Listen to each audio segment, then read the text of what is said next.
United States justice system tries to be fair to both sides. We try to be fair to corporations just like we try to be fair to individuals. And this fairness is called due process in the constitutional context. We honor and respect the due process rights of all litigants, both plaintiffs and defendants. And one of the ways in which we protect defendants and we respect the due process rights of the defendant is by making sure that defendants can be sued only in courts that have personal jurisdiction over the defendant. For instance, let's say you take a typical auto wreck case that doesn't involve a giant corporation. It just involves two individuals driving on the road. Maybe someone is on vacation in Maui, and during the course of their vacation in their rental car, they have an accident with somebody who is also on vacation in Maui. And the plaintiff, the person whose car is injured by the negligence of another, is a resident of, say, Seattle, Washington. The defendant, the person he's suing, is a resident of Miami, Florida. Well, the Seattle plaintiff can't sue the Miami defendant in Seattle just because he happens to live in Seattle, nor can he sue them in Alaska. He has to sue them in a fair forum, a forum that would be fair to call that defendant into. One of the places he can pull them into is the defendant's own home. The defendant can't claim that it's unfair for him to be sued in his own home state, and so the plaintiff could sue him in Miami, where he resides. Another place the defendant could be sued is where the incident occurred, where the cause of action accrued, where the events giving rise to the defendant's liability occurred, which would be Maui. So the two places the Seattle plaintiff can sue the Miami defendant are the Miami defendant's home, Florida, or the place where the accident occurred, Maui. But he can't sue him in his own state, Washington, because it's not fair to haul that person all the way to Washington to get them to answer for the lawsuit. And that's where personal jurisdiction comes into play.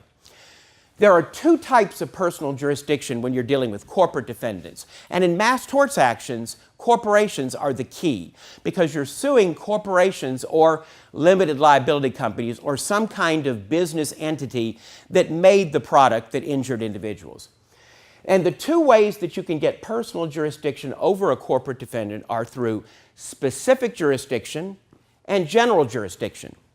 Specific jurisdiction exists in the place where the claims arose, the state where the cause of action arose, where the events giving rise to that lawsuit happened.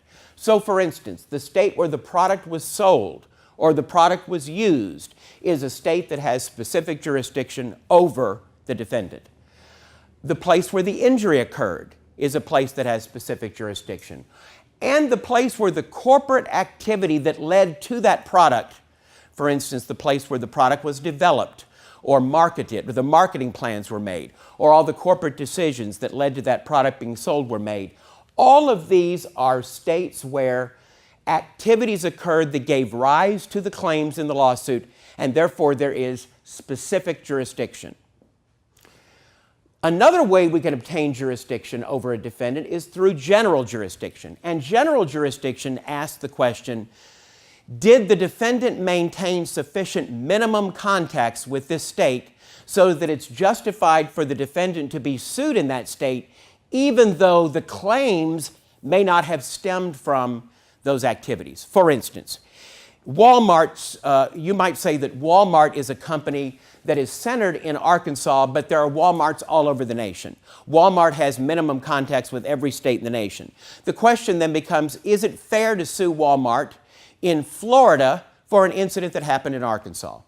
Historically, courts have said yes, it is, because Walmart's contacts with all of the states in the country are so systematic, so substantial, and so continuous that Walmart can be deemed subject to jurisdiction in any state for any cause of action that occurs. And that's what these defendants who have filed state court consolidated proceedings have counted on, the plaintiffs, excuse me. All of the competitor firms to ours, the competitors of Justinian and Associates, have said, we can file our lawsuits in state consolidated proceedings in Philadelphia or New Jersey or St. Louis or somewhere in California because the corporations we're suing maintain such significant contacts with states throughout the country that they can be hauled into court in any state and sued for any activities. Well, that's not true anymore. And we've been anticipating that wouldn't be true for some time. In essence, in recent Supreme Court decisions, the Supreme Court has said that general jurisdiction exists only in the states where a corporation has such significant contacts that the state can be deemed the corporation's home. Now, we know that a corporation has two homes automatically. The state where it's incorporated, where all the paperwork is filed, where the corporation's set up, often that's Delaware, but wherever the corporation is actually set up and the paperwork is filed is called the state of incorporation. That is the corporation's home, that is its state of residence. Another state that is the corporate home is the corporation's principal place of business. A corporation can always be sued in the state where it maintains its principal place of business because that is considered its residence or its home as well. But all of these firms that have been filing in state consolidated proceedings have thought independent or separate from the state of incorporation and the principal place of business. We can sue these corporations in any state in the country because they maintain sufficient minimum contacts with all of the states in the country that it's fair to sue them there. And the United States Supreme Court, in a series of 4 different decisions, has said, no, that's not the case. You can only sue a corporation under general jurisdiction in the states that the corporation calls home. So unless the contacts are so significant, so continuous, so substantial, and so systematic that the state has become a second home of the corporation, you cannot sue the corporation in that state. The first of these 4 Supreme Court decisions came out in 2011. It was what we call the Goodyear case, and another one came out in the next year called the Daimler case. As soon as Goodyear and Daimler came out, I began giving presentations around the country at conferences sponsored by the American Association of Justice and various other individuals. I started participating in conference calls in different pharmaceutical litigation, like litigation over Zofran.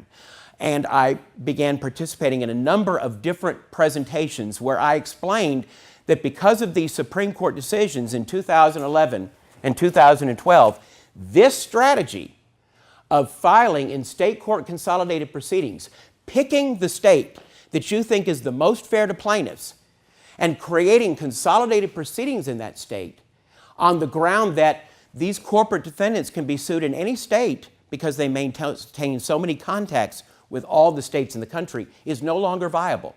And I was roundly dismissed by my colleagues in the plaintiff's bar. They called me Henny Penny. Oh, Erik, you're getting all hysterical over this. It's nothing. The Supreme Court's not going to do that to us. The 2 cases, Goodyear and Daimler, both involved overseas corporations and whether they could be sued in a particular state. And my colleagues said, we think the Supreme Court will limit its decisions to overseas companies. We don't need to worry about that. And they continued to file their cases in these state consolidated proceedings, whereas Justinian and Associates filed their cases principally in federal MDL proceedings.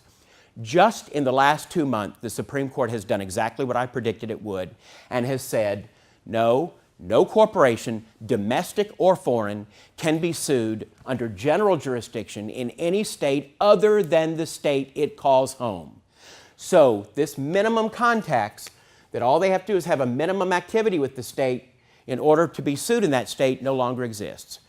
The decision that brought this to our attention initially was a decision in a case called Terrell. I think it's BNS Railway versus Terrell, but it's a decision that was reviewing a Montana Supreme Court decision, and it was a domestic United States corporation, and the Supreme Court said the state where that corporation was being sued was not the corporation's home state, and therefore was not a state with general jurisdiction over it. And so that pretty much put to rest this notion that a state can be sued anywhere, a corporation can be sued anywhere where it maintains minimum contacts. Well, the plaintiffs sort of saw this coming by the last few months, and so in a case out of California that involved Bristol Myers Squibb Company and a drug, the plaintiffs argued, okay, maybe there's no general jurisdiction based on minimum contacts that companies have with the state. But if the company's contacts with the state are so strong and so significant, maybe we can say there's specific jurisdiction, that the cause of action really doesn't have to be that connected to the activities in that state if there are lots and lots of activities. And so the California Supreme Court in the BMS or Bristol-Myers Squibb case said, even though the United States Supreme Court has foreclosed this, has said no general jurisdiction exists anywhere except the corporation's home state, we're going to find that specific jurisdiction, jurisdiction based on the cause of action, will exist in states where there's lots and lots of contacts with the corporation. And in a decision just a couple weeks ago, the United States Supreme Court, reviewing that California Supreme Court decision, said, no, that's not the law. It doesn't make any difference how significant the contacts that the corporation has with the state are. If the cause of action does not stem from those contacts, if the claims being asserted don't come from those contacts with the state, then there's no specific jurisdiction. So after the Bristol-Myers Squibb decision that just came out a few weeks ago, out of the U.S. Supreme Court reviewing a California case, and the Tyrell decision, the U.S. Supreme Court reviewing a Montana decision, now that those two decisions are out, we know that there is no general jurisdiction or specific jurisdiction simply because of the contacts a corporation has with the state. Rather, the corporation can be sued only in the state where the claims arose or its home state.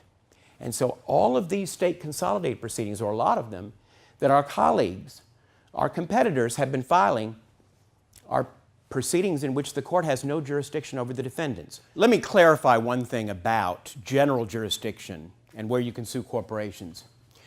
You can always sue a corporation in two states. That is, its state of incorporation, the state where the paperwork is filed that sets up that company as a corporation. And you can always sue the corporation in the state where it maintains its principal place of business. Those two states are deemed the states where the corporation resides. The corporation is a citizen or a resident of those two states. So, for instance, General Motors was incorporated in the state of Delaware and has its principal place of business in Michigan. General Motors is therefore deemed a resident of or citizen of both Delaware and Michigan, and it can always be sued for any claim in those two states. Just as a private citizen can always be sued in the state where he or she lives, no matter where the cause of action accrued, a corporation can always be sued in the state where it's incorporated or where it has its principal place of business. In addition to that, if the corporation's contacts with a particular state are so significant, its sales, its employees, its marketing, all of its activities are so significant that that state can be deemed a second home of the corporation, just like its principal place of business, then the corporation can be sued there as well under general jurisdiction. The Supreme Court has said the instances where a corporation will have a second home are going to be very rare.